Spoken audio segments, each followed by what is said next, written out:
بسم الله الرحمن الرحيم. الحمد لله نحمده ونستعينه ونستغفره ونؤمن به ونتوكل عليه ونعوذ بالله من شرور أنفسنا ومن سيئات أعمالنا. من يهده الله فلا مضل له ومن يضلله فلا هادي له. ونشهد أن لا إله إلا الله وحده لا شريك له. ونشهد أن سيدنا ومولانا محمدا عبده ورسوله صلى الله عليه وعلى آله وأصحابه وبارك وسلم تسليما كثيرا. أما بعد فأعوذ بالله من الشيطان الرجيم. بسم الله الرحمن الرحيم. يا أيها الذين آمنوا اتقوا الله وكونوا مع الصادقين. قال النبي صلى الله عليه وسلم: لا تصاحب إلا مؤمنا، أو كما قال النبي عليه الصلاة والسلام. رب اشرح لي صدري ويسر لي أمري واحلل عقدة من لساني يفقهوا قولي. اللهم صل على سيدنا مولانا محمد في أول كلامنا. اللهم صل على سيدنا مولانا محمد في أوسط كلامنا. اللهم صل على سيدنا مولانا محمد في آخر كلامنا. قابل قدر اسلامی خواتین، اللہ جل جلالہ کا بے پناہ کرم ہے اور احسان ہے. اللہ تبارک تعالی جو لاکھوں کروڑوں نعمتیں ہم پر برسائی، ان میں سے ایک نعمت اللہ نے یہ دی کہ دین کی مجلس سے جڑنے کا موقع مرحمت فرمایا. آج بظاہر اس کی کوئی قدر و قیمت ہمیں نظر نہ آ رہی ہو، قبر میں جانے کے بعد آخرت میں پتہ چلے گا. دکانوں میں بیٹھنے میں زیادہ نفع تھا، گھروں میں بیٹھنے میں زیادہ نفع تھا، یا شادی بیاہ کی محفلوں میں رسوم و رواج میں شامل ہونے میں زیادہ مزہ تھا، یا یہ کہ دینی مجلس کا اجر اور ثواب کتنا ہے. چونکہ یہ دنیا مادہ پرست ہے، دنیا دولت کی، مال کی، زمین کی پوجا کرنے والی ہے. ایسے ماحول کے اندر ایسی مجلسوں کی قدر و قیمت بہت کم نظر آتی ہے. اللہ کے نبی جناب محمد الرسول اللہ صلی اللہ علیہ وسلم نے فرمایا: زمین پر بسنے والی اور آباد ہونے والی دینی محفلیں آسمان والوں کے لیے ایسے روشن ہوتی ہیں، چمکتی ہیں، جیسے زمین والوں کے لیے آسمان کے ستارے چمکتے ہیں. یہ 2-4 گھڑیاں جو ذکر کی محفل میں، اللہ کی یاد کی محفل میں آخرت کی یاد کی نسبت سے جڑتی ہیں، اللہ تبارک تعالیٰ کو بے پناہ پسند ہے. اب چونکہ میں نے بتایا دین سے دوری ہو چکی ہے اور دینی چیزوں کی قدر و قیمت نہیں ہے. آپ دیکھیے عرب کی وہ پاک سرزمین جہاں اللہ کا کعبہ ہے اور جہاں نبی کریم جناب محمد الرسول اللہ صلی اللہ علیہ وسلم کا روضہ مطہرہ ہے، عرب کی وہ پاک سرزمین جہاں جبریل علیہ السلام قرآن لایا کرتے تھے، وہ پاک سرزمین جہاں غار ہرا ہے، وہ پاک سرزمین جہاں غار ثور ہے، وہ پاک سرزمین جہاں اللہ کے گھر کا طواف کیا جاتا ہے، وہ پاک سرزمین جہاں صفا مروہ کے درمیان سعی کی جاتی ہے، وہ پاک سرزمین جہاں حج کے ارکان منا میں، مزدلفہ میں، عرفات میں ادا کیے جاتے ہیں، وہ پاک سرزمین جہاں جنت کا ٹکڑا ریاض الجنہ کے نام سے ہے، جس کو اللہ کے نبی جناب محمد الرسول اللہ صلی اللہ علیہ وسلم نے فرمایا، ما بین بیتی و منبری روضۃ من ریاض الجنہ، میرے منبر اور میرے گھر کے درمیان، حجر عائشہ رضی اللہ تعالیٰ عنہ کے درمیان جو حصہ ہے وہ جنت کا ٹکڑا ہے۔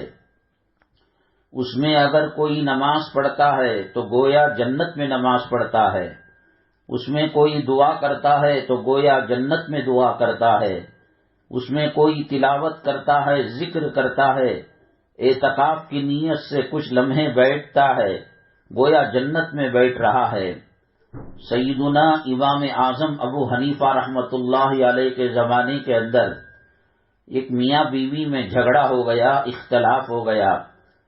خامن روزے کی حالت میں تھا اور اس نے بیگم سے کہا، وہ چڑچڑاہٹ تھی اور وہ دلوں کے اندر کچھ محبت کی کمی تھی، اگر میں نے جنت کے اندر افطار نہ کیا تو تجھ پر 3 طلاق۔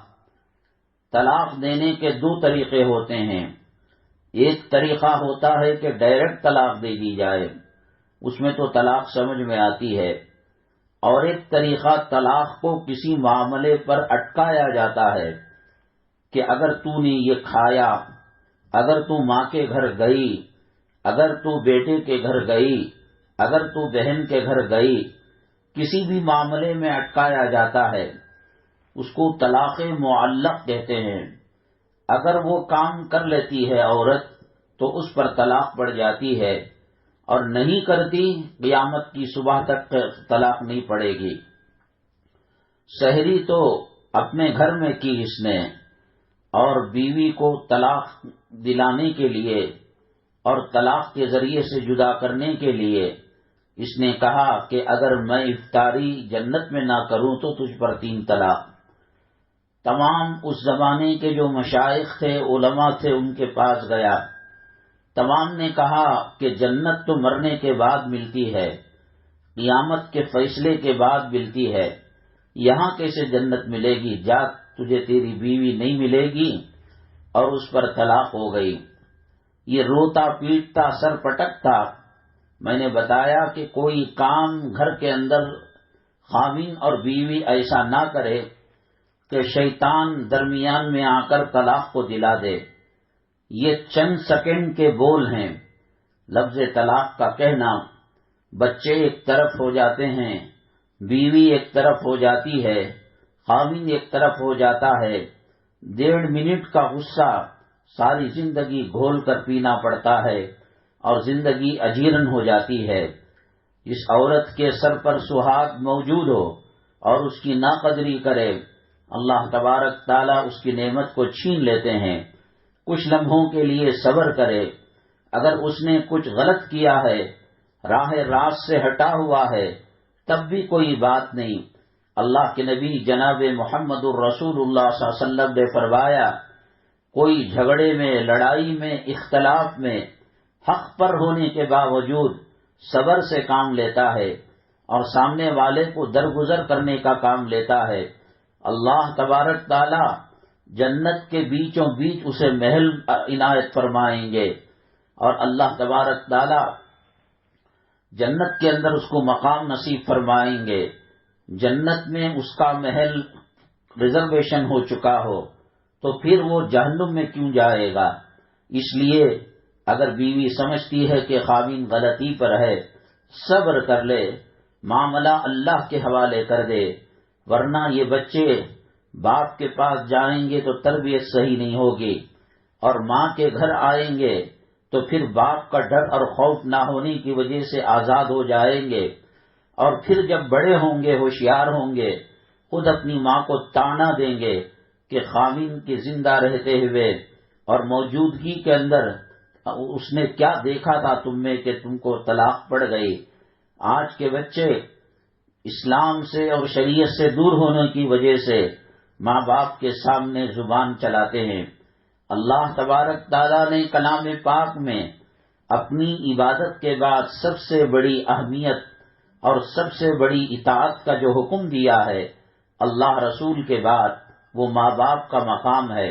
وَقَضَىٰ رَبُّكَ أَلَّا تَعْبُدُوا إِلَّا إِيَّاهُ وَبِالْوَالِدَيْنِ إِحْسَانًا، کہ اللہ تعالیٰ نے فیصلہ کیا ہے کہ تم رب کی عبادت کیا کرو، اور یہ فیصلہ کیا ہے کہ والدین کے ساتھ نیک سلوک کرو۔ حتیٰ کہ قرآن نے کہا وہ اسلام سے ہٹے ہوئے ہیں، وہ کفر کی دلدل میں پھنسے ہوئے ہیں، تب بھی تم دنیاوی معاملات کے اندر مذہب سے ہٹ کر ان کا ساتھ دو، ان کو کھانا دو، ان کو پینا دو، ان کو بسترا دو، ان کو آرام دو۔ وَإِن جَاهَدَاكَ عَلَىٰ أَن تُشْرِكَ بِي مَا لَيْسَ لَكَ بِهِ عِلْمٌ فَلَا تُطِعْهُمَا، کہ ہاں اگر وہ چاہتے ہیں کہ اسلام سے ہٹ جائے اور شرک کے اندر مبتلا ہو جائے، قرآن کہتا ہے کہ فَلَا تُطِعْهُمَا، ان کی اطاعت نہ کرنا۔ وَصَاحِبْهُمَا فِي الدُّنْيَا مَعْرُوفًا، اور ان کے ساتھ نیک سلوک کرنا دنیا کے اندر۔ اللہ تبارک تعالیٰ نے ماں کا خاص طور سے بہت اونچا مقام رکھا ہے۔ آپ نے واقعہ سنا ہوگا کہ ایک اللہ والے اویس قرنی رحمت اللہ علیہ نبی کریم جناب محمد الرسول اللہ صلی اللہ علیہ وسلم سے ملاقات کے لیے تشریف لا رہے تھے۔ آدھا پونا راستہ کٹ چکا تھا، مدینہ منورہ کی سرحد میں قدم رکھنے والے تھے۔ اللہ کے نبی صلی اللہ علیہ وسلم کو کسی طریقے سے پتہ چلا کہ اویس قرنی قرن کے علاقے سے مجھے ملاقات کے لیے آ رہا ہے، اور اس کی ماں طبیعت خراب ہونے کی وجہ سے تڑپ رہی ہے، بلک رہی ہے۔ اللہ کے نبی صلی اللہ علیہ وسلم کو جو ایمان کی حالت میں دیکھتا ہے اور ایمان کی حالت میں اس کا خاتمہ ہوتا ہے، دیکھا تو حضرت ابو بکر صدیق رضی اللہ تعالیٰ عنہ نے بھی، اور دیکھا تو ابو لہب بھی، ابو جہل بھی، صحابہ ایمان کی حالت میں دیکھے اور ایمان کی حالت میں دنیا سے پردہ فرمائے۔ ابو جہل، ابو لہب، عتبہ، شیبہ، کفار مکہ، مشرکین مکہ اور منافقین مدینہ اور یہود و نصارہ، انہوں نے دیکھا لیکن ایمان کی حالت میں نہیں دیکھا، اور کچھ منافقوں نے ایمان کی حالت میں دیکھا لیکن ان کا خاتمہ ایمان پر نہیں ہوا، منافق ہونے کی وجہ سے، دلی بد عقیدگی کی وجہ سے کفر پر ان کا خاتمہ ہوا۔ تو جو دیکھتا ہے اللہ تعالیٰ کی رضامندی کا پروانہ، اللہ تعالیٰ ان کو مرحمت فرما دیتا ہے۔ اور صحابہ کرام کو قرآن پاک نے حق کا معیار قرار دیا ہے، قرآن پاک نے ان کا بہت اونچا مقام بتایا ہے۔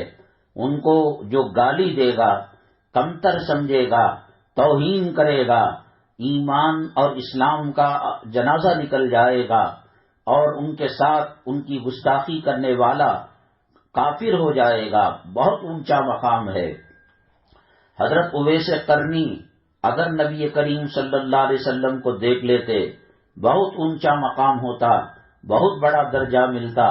اللہ تبارک تعالیٰ نے کلام پاک میں ان کو سند دی اور سرٹیفکیٹ دی، رضی اللہ عنہم ورضوا عنہ، وہ اللہ سے راضی ہو چکے ہیں، اللہ ان سے راضی ہو چکا ہے۔ اللہ کے نبی صلی اللہ علیہ وسلم نے فرمایا، جس نے مجھے ایمان کی حالت میں دیکھا اور جس نے میرے دیکھے ہوئوں کو ایمان کی حالت میں دیکھا، یعنی نبی صلی اللہ علیہ وسلم کو جو دیکھا وہ تو جنتی، اور دیکھنے والوں کو جو دیکھا، نبی کو تو دیکھا نہیں لیکن صحابہ جنہوں نے نبی کریم صلی اللہ علیہ وسلم کا دیدار فرمایا ان کو دیکھا تو کہا کہ وہ بھی جنتی ہیں۔ حضرت اویس قرنی رضی اللہ تعالیٰ یا رحمت اللہ علیہ، یہ مقام ملنے ہی والا تھا۔ ماں کا مقام کیا ہوتا ہے، ماں کا مرتبہ کیا ہوتا ہے؟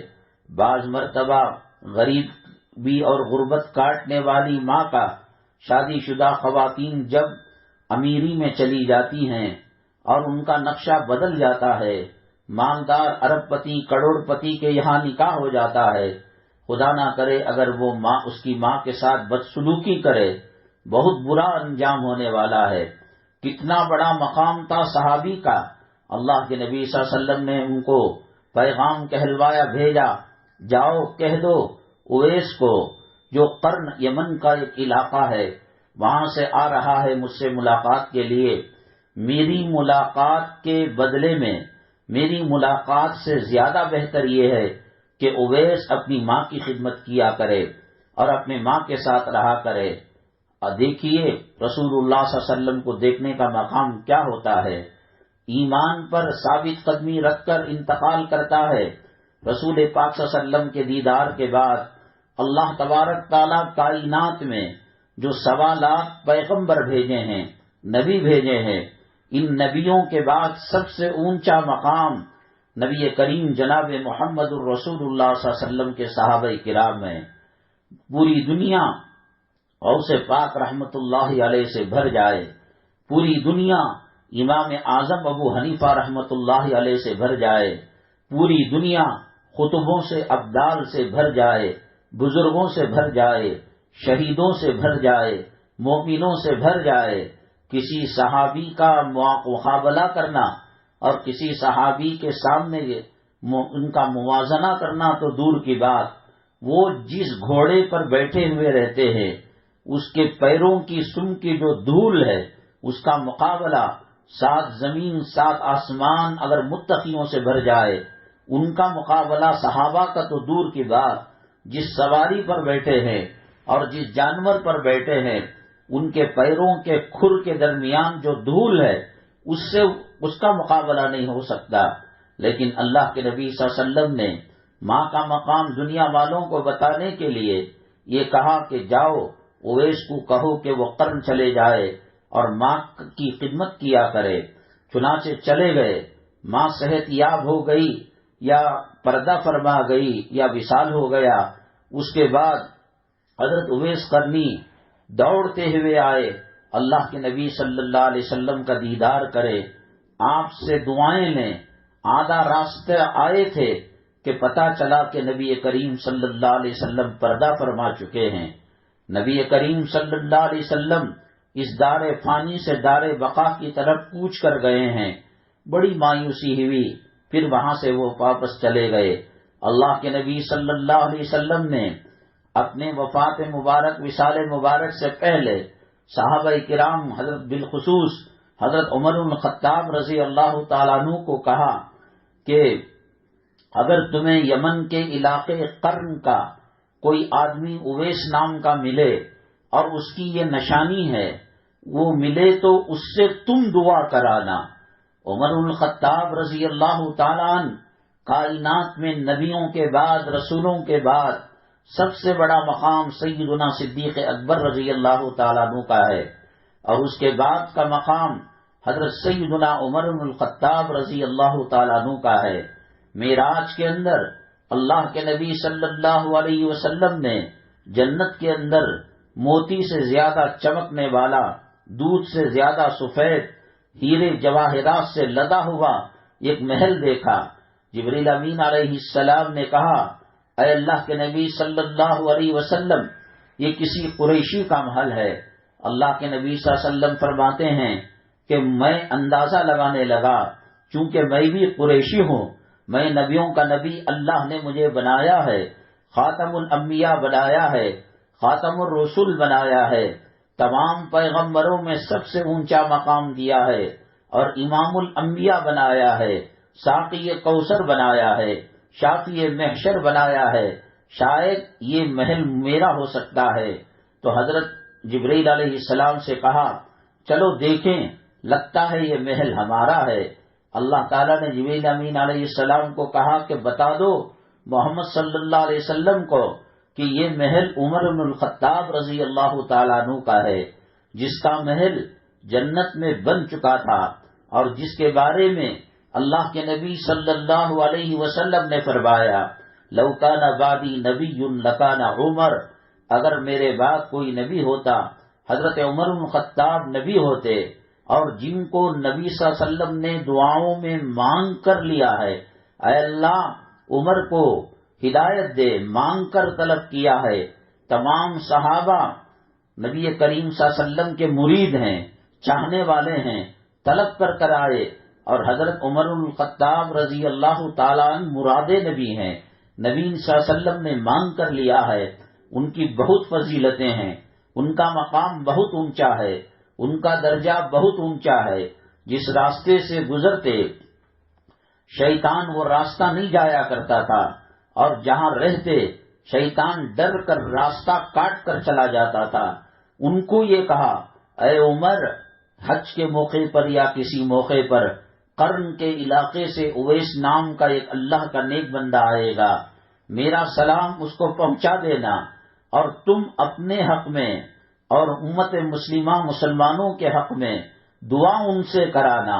نبی صلی اللہ علیہ وسلم کو دیکھا نہیں، نبی کریم صلی اللہ علیہ وسلم کو دیکھنے آئے تو آپ پردہ فرما گئے، آپ کا وصال مبارک ہو گیا، لیکن اللہ کے نبی صلی اللہ علیہ وسلم حضرات صحابہ اور بالخصوص عمر الخطاب رضی اللہ تعالیٰ عنہ جو زمین پر بولتے تھے، آسمان سے فرشتے حضرت جبریل علیہ السلام حضرت عمر الخطاب کے قول کے برابر اور ان کے موافق اللہ کی وحی کو اور قرآن کی آیتوں کو آسمان سے لے کر آیا کرتے تھے، ان سے کہا جا رہا ہے ان کے زمانے کے اندر حج کا سیزن آیا، آپ ٹینٹوں میں خیموں کے اندر گئے اور کہا کہ کون سے لوگ ہیں جو یمن کے علاقے سے آئے ہیں؟ تو کچھ صحابہ نے کہا ہم آئے ہیں، کہا تم لوگ الگ ہو جاؤ، یمن کے لوگ الگ ہو گئے، کہا کہ اب بتاؤ کہ تم میں قرن جو علاقہ ہے وہاں سے کون آئے ہیں؟ تو کچھ لوگ کھڑے ہو گئے، کہا کہ ہم قرن کے علاقے سے آئے ہیں، کہا کہ تم لوگ الگ ہو جاؤ۔ قرن کے لوگوں میں کہا اویس نام کے کون آئے ہیں؟ تو ایک آدمی کہنے لگے، اے عمر الخطاب، وہ مجنون قسم کا آدمی ہے، اسے کچھ سمجھ میں نہیں آتا، اسے کچھ دکھائی نہیں دیتا، وہ اٹھتے بیٹھتے چلتے پھرتے اللہ اللہ اللہ کہتا رہتا ہے، اسے پتہ نہیں کہ وہ کہاں ہے، کیا کہہ رہا ہے، کیا کر رہا ہے، آپ اس کو یاد کر رہے ہیں۔ حضرت عمر بن خطاب رضی اللہ تعالیٰ عنہ نے کہا، بھائی آپ بتائیے تو صحیح۔ تو اللہ کے نبی صلی اللہ علیہ وسلم نے جو نشانی بتائی تھی وہ دیکھا، اویس کے جسم پر وہ نشانی تھی، سینے سے لگا لیا اور چہرے کو بوسا، پیشانی کو بوسا دیا اور کہا کہ تم ہمارے حق میں دعا کرو۔ حضرت اویس کہنے لگے، میں تو تابعی ہوں، میں نے نبی کریم صلی اللہ علیہ وسلم کو ڈائریکٹ دیکھا نہیں ہے، تم صحابی ہو اور صحابی کا مقام بہت اونچا ہوتا ہے۔ حضرت عمر بن خطاب رضی اللہ تعالیٰ عنہ نے کہا، یہ ہم اپنے یا اپنے باپ کے گھر سے نہیں کہہ رہے ہیں، اللہ کے نبی صلی اللہ علیہ وسلم نے کہا ہے۔ تو وہ آنکھوں میں آنسو جاری ہو جاتے ہیں، سینے سے چمٹ جاتے ہیں اور ہاتھ اٹھا کر ان صحابہ کرام کو جو ملاقات کے لیے آئے تھے ان کے حق میں دعا کرتے ہیں۔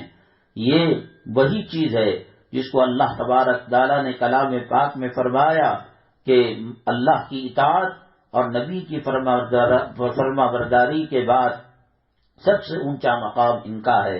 حضرت علقمہ ایک صحابی ہیں، ان کے انتقال کا وقت آ گیا، اور جب انتقال کا وقت آئے تو موتا کے قریب بیٹھ کر کلمہ طیبہ کو پڑھنا چاہیے تاکہ وہ کلمہ پڑھ کر دنیا سے رخصت ہو جائے۔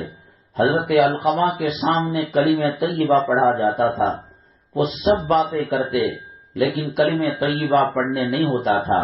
نبی کریم جناب محمد الرسول اللہ صلی اللہ علیہ وسلم کو شکایت کی گئی، آپ تشریف لائے اور کہا، علقمہ میں محمد صلی اللہ علیہ وسلم ہوں، آپ کلمہ پڑھیے۔ وہ کلمہ پڑھنا چاہتے، زبان سے الفاظ نکلتے رک جاتے، حتیٰ کہ بہت کوشش کی۔ اللہ کے نبی صلی اللہ علیہ وسلم سمجھ گئے کہ ماجرا کیا ہے، کہا ان کی ماں زندہ ہے، کہا کہ ہاں زندہ ہے۔ آپ علیہ السلام ان کی والدہ کے پاس گئے یا والدہ کو بلا لیا اور کہا کہ تمہارے بیٹے علقمہ سے تم ناراض ہو اور تم خفا ہو؟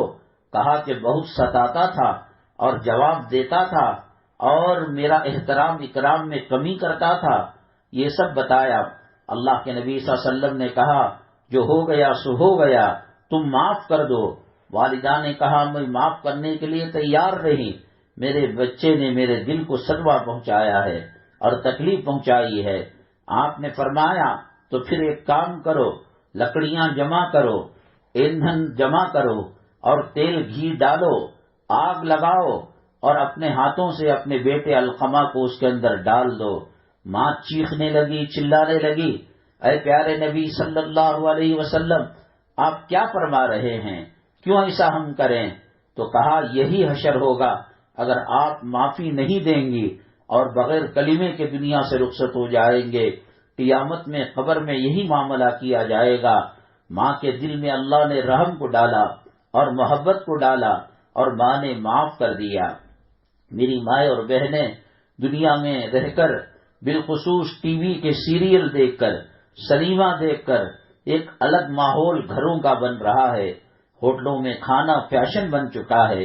بفے سسٹم کے اندر بے پردگی اور بے حیائی کے ساتھ کھا کر آدھا کھانا آدھا گرانا ایک فیشن بن گیا ہے۔ بے پردگی بے حیائی آ چکی ہے، اور فلموں کے اندر محبت کو خدا بنایا گیا ہے۔ محبت اور لو کو اور عشق کو خدا اور صنم کے نام سے تعمیر کرتے ہیں، اور اس کے اندر یہ بات دکھائی جاتی ہے کہ محبت کے لیے خاندان کے جذبات کو چھوڑا جا سکتا ہے، ماں باپ کو چھوڑا جا سکتا ہے، بھائی بہنوں کو چھوڑا جا سکتا ہے، حتیٰ کہ اگر کسی کا ایمان کمزور ہو تو وہ ایمان کو بھی رخصت کر دیتا ہے۔ آئے دن مسلمان عورتوں کے تعلق سے خاص طور سے یہ خبریں آتی رہتی ہیں کہ اپنے لڑکے کے خاطر، بوائے فرینڈ کے خاطر اس نے ایمان کو، اسلام کو چھوڑ دیا اور مندر میں آنکھ کے پھیرے لے کر ہندوانہ رسوم و رواج سے اس نے اپنے خاوند سے بیاہ کر لیا۔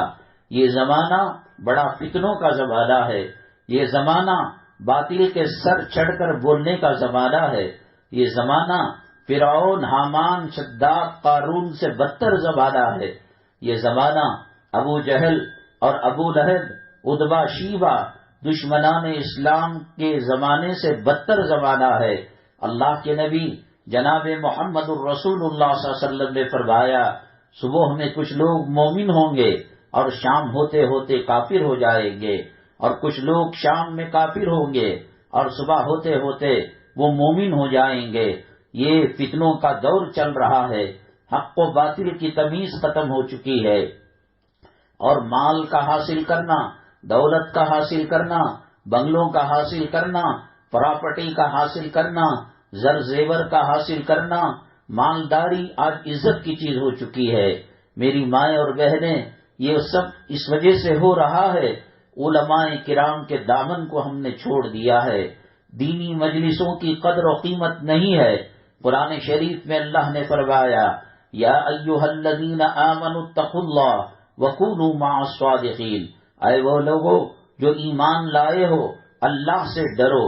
اللہ کا ڈر گھر کی ٹی وی سے نہیں آتا، ایل سی ڈی سے نہیں آتا، کیبل کلیکشن سے نہیں آتا، انٹرنیٹ کے اندر گیم دیکھنے سے، فلمیں دیکھنے سے نہیں آتا۔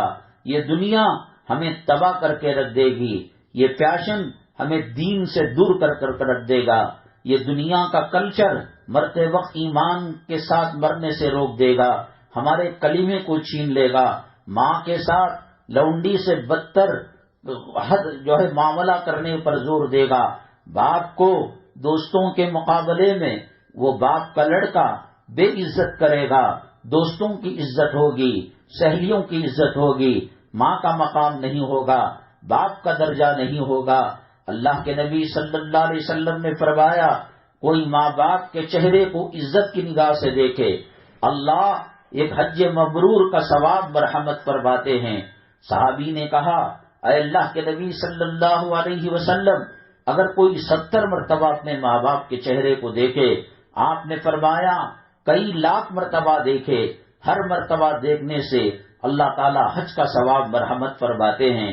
یہ باپ کا مقام کہاں چلا گیا؟ یہ ماں کا رتبہ کہاں چلا گیا؟ یہ بھائی بہنوں کا احترام کہاں چلا گیا؟ یہ پڑوسیوں کے حقوق کی پاسداری کہاں چلی گئی؟ خود تو نلے تک کھائیں گے، بچا ہوا ٹٹیوں میں پھینک دیں گے، نالے میں پھینک دیں گے، جانور کتے کے سامنے ڈال دیں گے، لیکن پڑوسی بیمار ہے، اس کے دوا دارو کا کیا ہو رہا ہے، اس کے کھانے پینے کا کیا ہو رہا ہے، اس کی بچی کی منگنی ہو گئی، شادی ہونے میں دیر کیوں ہو رہی ہے۔ آج انسان اپنی پیٹ کے لیے، اپنی دنیا کے لیے، اپنی عزت کی جھوٹی عزت کے لیے مر رہا ہے، مٹ رہا ہے۔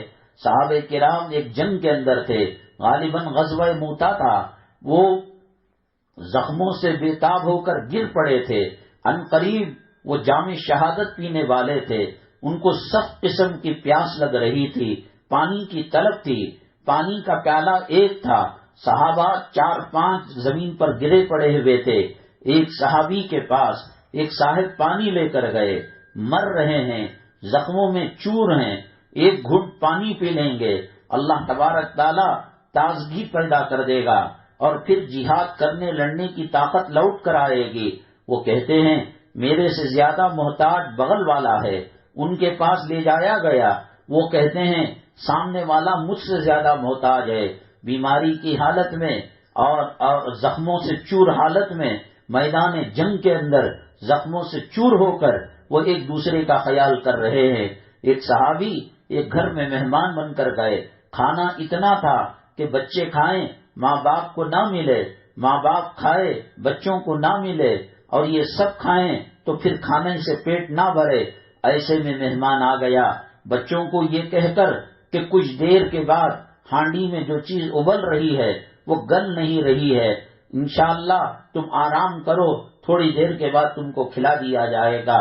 یہ بچے سو گئے، بیگم نے خاوند کو مشورہ دیا، اجی کھانا بہت کم ہے اور مہمان کا پیٹ بھر نہیں سکتا، اگر آپ ساتھ بیٹھ گئے کھانے کے لیے، ایک کام کرو، میں گرم کر کر دسترخوان پروستی ہوں، اس کے اندر کھانا پینا رکھتی ہوں، تم بیٹھ جانا۔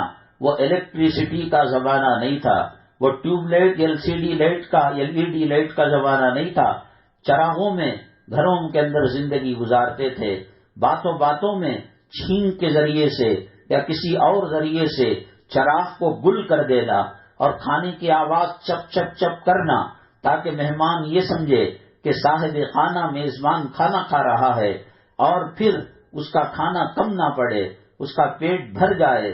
تو چنانچہ یہ تدبیریں ہوا کرتی تھی۔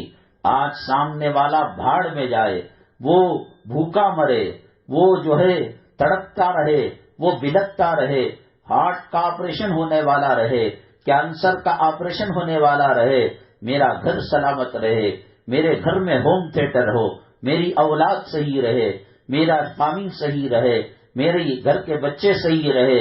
ایسے اسکولوں کے اندر جو عیسائی مشنریز کے لوگ چلا کر ایمان پر ڈاکہ ڈالتے ہیں، وہاں ہزاروں کی فیس دینے کے لیے کوششیں کی جاتی ہیں، نقلی سامان بیچ کر گھروں کو تعمیر کیا جاتا ہے اور ایک دوسرے کو دھوکہ دیا جاتا ہے۔ اللہ کے نبی صلی اللہ علیہ وسلم نے فرمایا من غشنا فلیس منا، جو دھوکہ دے وہ ہم میں سے نہیں ہے۔ ویل للمطففین، تباہی ہے، بربادی ہے ایسے لوگوں کی جو دھوکہ دے کر مال کو فروخت کیا کرتے ہیں، جو دھوکہ دے کر معاملہ غلط کیا کرتے ہیں۔ کیا معاملہ ہے آج مسلمانوں کا؟ کتنے لوگ ایمانداری کے ساتھ واشنگ مشین صحیح کر کر پیسہ لیتے ہیں، گھر کا کرنٹ کا کام کر کر، اور پھر مکسی خراب ہو گئی، چولہا خراب ہو گیا، 10 روپے کا خرچہ ہوتا ہے، 100 روپے لیے جاتے ہیں۔ آج وہ لے لے گا، کل اللہ وہ نوبت لائے گا، ہم کسی کو بددعا دینے کے لیے ہاتھ اٹھا کر آسمان کی طرف آہ کرنے کی ضرورت نہیں۔ اتقی دعوت المظلوم، اللہ کے نبی صلی اللہ علیہ وسلم نے فرمایا مظلوم کی آہ سے بچو۔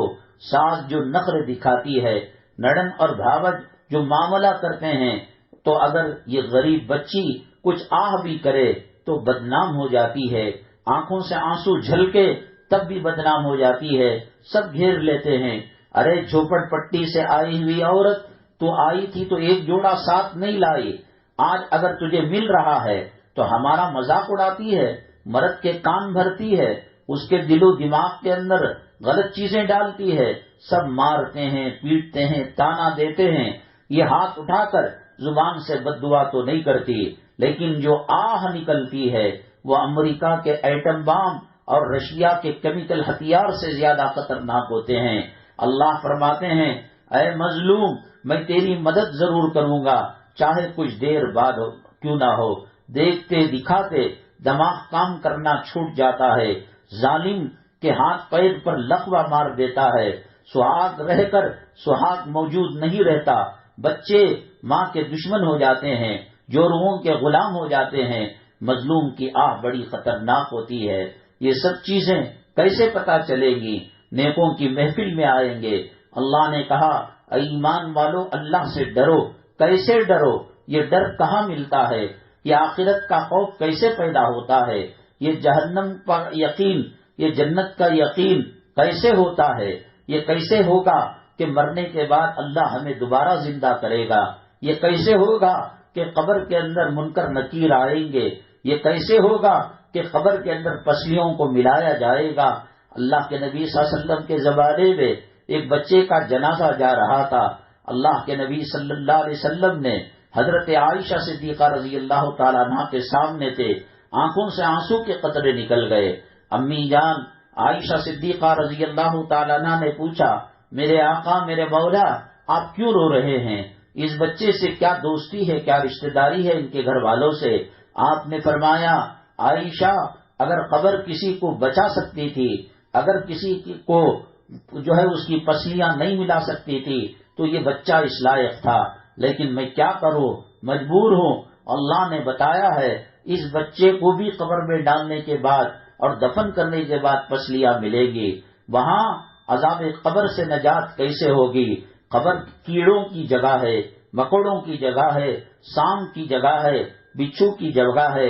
ایک نماز کے چھوڑنے پر دوسری نماز کے وقت تک اجدہ مارتا رہتا ہے، ایک مرتبہ اجدہ پھن مارے 70 گز زمین میں مردہ دھس جاتا ہے، نہ ماں کام آنے والی، نہ باپ کام آنے والا، نہ اولاد کام آنے والی، نہ سسرال کام آنے والی، نہ ننیال کام آنے والی، نہ دادی کے گھرانے کام آنے والے، نہ کالج کے، نہ یونیورسٹی کے، نہ اسکول کے ساتھی کام آنے والے، دنیا میں اکیلے آئے تھے اور دنیا سے اکیلے چلے گئے۔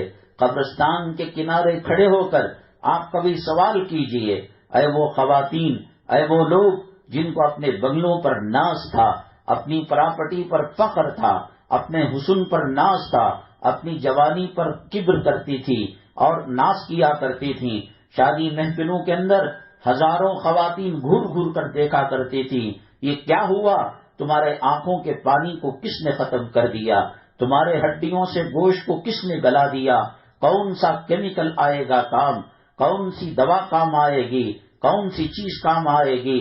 آج ہمارے جسم کے اندر حرام خون اور دنیا کی محبت ہونے کی وجہ سے جنازوں کو دیکھ کر ہمیں رونا نہیں آتا، قبرستان کو دیکھ کر ہمیں سمجھ نہیں آتی، ہم سمجھتے ہیں جو بوڑھا ہے وہ پیدائشی بوڑھا ہے، ہمارے بال سفید ہونے کے نہیں ہیں اور ہم مرنے والے نہیں ہیں، ہم کفن میں لپٹنے والے نہیں ہیں۔ میری ماں جس طریقے سے رزق مقدر ہے، موت مقدر ہے، 2-4 دن پہلے اخبار کے اندر ایک آدمی کے حادثے کی بات آئی، ٹرین کے اندر سفر کرنے والے کنارے کھڑکی کے پاس ونڈو سیٹ لینے کی کوشش کرتے ہیں تاکہ وہاں سے دنیا کا، کھیتوں کا، باغوں کا، مساجد کا، آبادیوں کا نظارہ کر سکے۔ ایک آدمی ونڈو سیٹ پر بیٹھا ہوا تھا، ٹرین اپنی رفتار پکڑی ہوئی تھی، ٹرین سے وہ اپنی منزل مقصود یا اپنے محبوب سے ملنے جا رہا ہوگا یا اپنے ماں باپ کے پاس جا رہا ہوگا۔ وہاں پٹری کے قریب ایک لوہے کی سلاخ تھی، ٹرین کی رفتار جب تیز ہوئی تو وہ سلاخ ریل کے پٹے کے اوپر، اس کے اوپر سے گزری، جیسے گلی ڈنڈا میں گلی اڑ کر چلی جاتی ہے، تو وہ سلاخ اڑ کر کھڑکی کے گلاس کو پھاڑ کر اس کے سر میں گھس گئی اور سر کا بھیجا باہر آ گیا اور وہیں ڈھیر ہو گیا۔ میرا اللہ لینا چاہے، میرا اللہ موت دینا چاہے تو اسے کینسر دینے کی ضرورت نہیں ہے، اسے لنگڑا لولا کرنے کی ضرورت نہیں ہے، ایک مچھر کے ذریعے سے موت دے دے گا، ایک کنکر کے ذریعے سے موت دے دے گا، ایک ٹھوکر کے ذریعے سے موت دے دے گا، ایک چھینک کے ذریعے سے موت دے دے گا۔ ایک بادشاہ تھا، اس کو اپنی دولت اور اپنے نعمتوں پر اللہ تعالیٰ کی دی ہوئی بڑا گھمنڈ تھا، بڑا غرور تھا۔ لوگوں نے بتایا بادشاہ غرور نہ کر، تکبر نہ کر، بڑے بڑے بادشاہ آئے، اللہ کے عذاب کا شکار ہو کر چلے گئے، مر کر مٹی میں مل کر چلے گئے۔ اس نے کہا ایک گنبد بناؤ اور اتنا موٹا کہ توڑنے لگے تو مہینوں لگ جائے۔ اس گنبد کے اندر سیکورٹی، ڈاکٹر، حکیم سب کو رکھا کہ کوئی کھانے پینے کی چیز آئے تو چیک کر کر لائی جائے، کہیں زہر نہ ہوگا، کہیں جسم کو ختم کرنے والی چیز نہ ہو۔ یہ سب کچھ کر رہا تھا۔ ایک مکڑی زمین پر چل رہی تھی، وہ مکڑی بڑی زہریلے تھی، اس نے اس کے اوپر پیر رکھ دیا۔ میرا اللہ چاہتا زلزلہ لا کر اس کو تباہ برباد کر سکتا تھا، پانی کا طوفان لا کر اس کو تباہ برباد کر سکتا تھا، آگ کے حادثے سے دو چار کر کر اس کو نیست نابود کر سکتا تھا۔ بڑے گنبدوں میں رہنے والے وہ شہنشاہ، وہ بادشاہ، وہ گھمنڈی، وہ متکبر، اللہ تعالیٰ نے کہا ایک مکڑی تجھے موت کے لیے کافی ہے۔ مکڑی پیر کے اندر لگی، چیخنے لگا، چلانے لگا، ڈاکٹروں کو بلایا، حکیموں کو بلایا۔ ڈاکٹروں حکیموں نے کہا بادشاہ غم نہ کرو، ایک چھوٹی سی تو مکڑی ہے، اس میں کچھ نہیں ہوگا، ہم دوا لگا دیں گے، ہم وہ جگہ صاف کر دیں گے۔ مکڑی کا زہر تلوے سے گھسنے لگا، رفتہ رفتہ پنجہ کاٹا گیا، پنڈلی کاٹی گئی، گڑدا کاٹا گیا، ران کاٹا گیا، کمر تک کا حصہ کاٹا گیا، ٹکڑے ٹکڑے کر کر مکڑی سے اللہ نے اس کے غرور کو، تکبر کو، گھمنڈ کو پامال کر دیا، مٹی میں ملا دیا۔ اس کو اللہ نے کہا وَلَوْ كُنْتُمْ فِي بُرُوجٍ مُشَيَّدَةٍ، تم مضبوط قلعوں کے اندر اور مضبوط گنبدوں کے اندر کیوں نہ ہو، إِنَّ أَجَلَ اللَّهِ إِذَا جَاءَ لَا يُؤَخَّرُ لَوْ كُنْتُمْ تَعْلَمُونَ، وقت مقررہ پر جو موت آنی ہے، پانی میں سے حصہ ختم ہو گیا، غلہ اناج میں سے حصہ ختم ہو گیا، نہ بابا کام آئے گا، نہ خامن کام آئے گا، نہ خاندان قبیلہ کام آئے گا، منہ کی دوا منہ میں رہ جائے گی، حلق سے روح نکل کر ناک اور منہ کے ذریعے سے باہر چلی جائے گی۔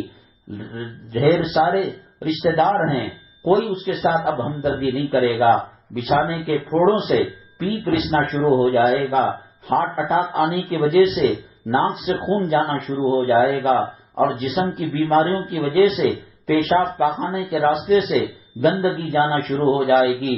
کل جس کو سینے سے لگایا کرتے تھے، کل جس کو دیکھ کر خوش ہوا کرتے تھے، آج وہ لوگ کہیں گے کہ بارش پڑ رہی ہے اور ان کے موتا میں آنے والے لوگوں کو 100-200 کلومیٹر جانا ہے، جلدی اٹھاؤ، جلدی اٹھاؤ۔ ارے یہ کل تو ایک پہلوان تھا، کل تو ایک سیاست دان تھا، کل تو فرعون کا نائب تھا، کل تو حامان کا نائب تھا، کل تو شداد اور قارون کے راستے پر چلنے والا تھا، آج اسی کی بیوی کہتی ہے کہ گھر سے تعفن برس رہا ہے، بدبو آ رہی ہے اور جسم سے خون نکل رہا ہے، پیشاب پاخانے کی جگہ سے گندگی نکل رہی ہے۔ اللہ نے ایسا سسٹم بنایا کہ چاہنے والے خود نہ چاہ کر کفن میں لپیٹ کر جنازے کے حوالے کر دیتے ہیں۔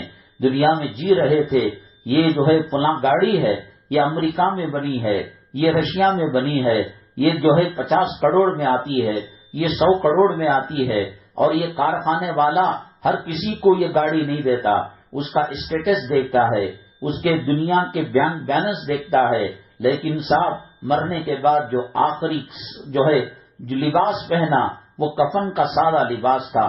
مرنے کے بعد جو سواری آئی وہ سواری تھی جس میں بھیک منگے کو بھی ڈالا جاتا تھا، فقیر کو بھی ڈالا جاتا تھا، سائل کو بھی ڈالا جاتا تھا، محتاج کو بھی ڈالا جاتا تھا، بادشاہ کو بھی ڈالا جاتا تھا، وزیر اور فقیر کو بھی ڈالا جاتا تھا۔ دنیا میں رہتے یہ BDA کا مکان ہے، یہ الخلیفہ برج الخلیفہ ہے، یہ نیوم سٹی ہے، یہ امریکہ ہے، یہ واشنگٹن ہے۔ آپ قبرستان کے کنارے کھڑے ہو کر دیکھیے، سب قبریں یکساں ہیں، لیکن اندرونی طور پر کسی کی قبر میں جنت کی کھڑکی کھلی ہوئی ہے اور کسی کے قبر کے اندر جہنم کا دروازہ کھلا ہوا ہے۔ کہاں گئے بچے؟ کیوں آج کسی پر فاتحہ نہیں پڑتا؟ کیوں کوئی بیٹا ماں کی قبر کے پاس ایصال ثواب نہیں کرتا؟ یہ سب دنیا کے دھوکے، یہ دنیا کے چونچلے، یہ دنیا کے نخرے ہیں۔ آنکھیں کھلنا ہے تو یہ فلمی ایکٹرز ہمارے آنکھیں نہیں کھول سکتے، یہ سنیما، یہ سیریل، یہ ڈرامے، یہ دنیا کی محبت ہمارے آنکھیں نہیں کھول سکتی۔ اسی لیے ان مجلسوں کی فضیلت اللہ کے نبی صلی اللہ علیہ وسلم نے بتائی کہ ان میں شریک ہونے والا حتیٰ کہ ان سے ہو کر گزرنے والا ہم اس کو جنت کی سند دے دیتے ہیں۔ ہم سے اللہ ناراض ہو چکا تھا، کچھ دنوں کے لیے مجلس سے ختم ہو گئی، خدا جانے کس کی توبہ قبول ہوئی، کس کا معافی نامہ قبول ہوا۔ ہم اللہ سے وعدہ کرتے ہیں، اے اللہ ہم ناقدری نہیں کریں گے، تیرے دین کی نعمتوں کی اور تیرے دین کی مجلسوں کی قدردانی کریں گے۔ اے اللہ مرتے دم تک اس کا واسطہ اور اس سے تعلق ہمیں نصیب فرما، اور اس میں تعاون کرنے والے اور اس کا ساتھ دینے والوں کو دنیا اور آخرت کی بھلائیاں دینا، ان کے مرحومین کی مغفرت فرمانا، قدم قدم پر نیکیاں مرحمت فرمانا، قدم قدم پر گناہ معاف فرمانا، قبر کے اندر اجالا نصیب فرمانا، دنیا اور آخرت کی ذلت اور رسوائی سے حفاظت کرنا، ایمان پر اس فتنوں کے ہواؤں کے دور میں، یہ فتنوں کے سیلاب کے دور میں ایمان پر ثابت قدمی نصیب فرمانا اور ایمان پر خاتمہ نصیب فرمانا۔ ان مجلسوں کے اور کیا فائدے ہیں، کیا اس سے ہوتا ہے کیا، اور اس سے محروم رہنے والے کن نقصانوں کا سامنا کرتے ہیں، انشاءاللہ اگلے ہفتے عرض کریں گے۔ جناب سردار صاحب کی طبیعت ناساز ہے، یہ تو وہ ہے جو لکھ دیتے ہیں، بتا دیتے ہیں، جو بھی بیمار ہے اللہ تعالیٰ اسے صحت و شفا نصیب فرمائے، جو قرض کے بوجھ تلے دبا ہوا ہے اللہ قرض کی ادائیگی کی شکلیں پیدا فرمائے، جہاں میاں بیوی کے جھگڑے ہیں اللہ الفتوں کو محبتوں کو ان کے دلوں کے اندر ڈالے، اللہ تعالیٰ غربت اور محتاجگی کو دور فرمائے، عزت کی زندگی نصیب فرمائے، عزت کی موت نصیب فرمائے، آمین وآخر دعوانا الحمدللہ رب العالمین، الحمدللہ رب العالمین، والصلاة والسلام على سید المرسلین وعلى آلہ وصحبہ اجمعین ومن تبعهم بإحسان إلى يوم الدين۔ اللهم ارحم أمة محمد صلى الله عليه وسلم، اللهم اصلح أمة محمد صلى الله عليه وسلم، اللهم فرج عن أمة محمد صلى الله عليه وسلم۔ سبحان ربك رب العزة عما يصفون وسلام على المرسلين والحمد لله رب العالمين۔